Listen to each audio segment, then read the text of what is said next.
મુખ્યમંત્રી ભૂપેન્દ્ર પટેલે જૂનાગઢ જિલ્લાના માવઠાથી અસરગ્રસ્ત કેટલાક વિસ્તારોની મુલાકાત લીધી। માળિયાહાટીના તાલુકાના પાલિન્દ્રા, જૂથડ સહિતના ગામોમાં પહોંચ્યા, જ્યાં ખેતરોમાં જઈને નુકસાનીની સ્થિતિનો તાગ મેળવ્યો।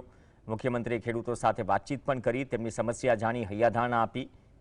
તેમણે ખેડૂતોને આશ્વાસન આપ્યું કે કુદરતી આફતમાં બધા સાથે છે।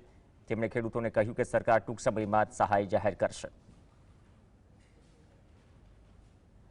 અમારે ઢોરને પણ હાસવા મુશ્કેલ થાય, એની નિરણ ખલાસ થઈ ગઈ, અમારી માંડવી ખલાસ થઈ ગયું। એટલે અમારું જે સપનું હતું ને એ ધૂળમાં રોડાઈ ગયું। એટલે અમે મુખ્યમંત્રીને રિક્વેસ્ટ કરી કે અમે આ વરસ ઉજવી શકીએ, આ વરસની અંદર અમે નિભાવી શકીએ, એવી રીતના અમને કાંઈ સહાય કરો તો અમારે આવતે વર્ષે અમે આવી રીતના ખેડૂત છે ને એને એક વર્ષ તમારે હાંસવી દો।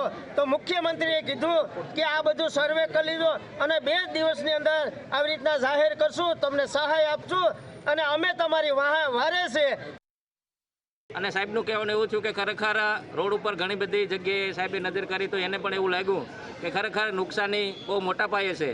એવી રીતના પણ રજૂઆત કરી અને જ્યારે પણ આવી રીતના ખેડૂત ઉપર આફત આવે છે ત્યારે આપણી સરકાર છે તે આપણી સાથે છે એવું આશ્વાસન પણ અમને આપ્યું છે।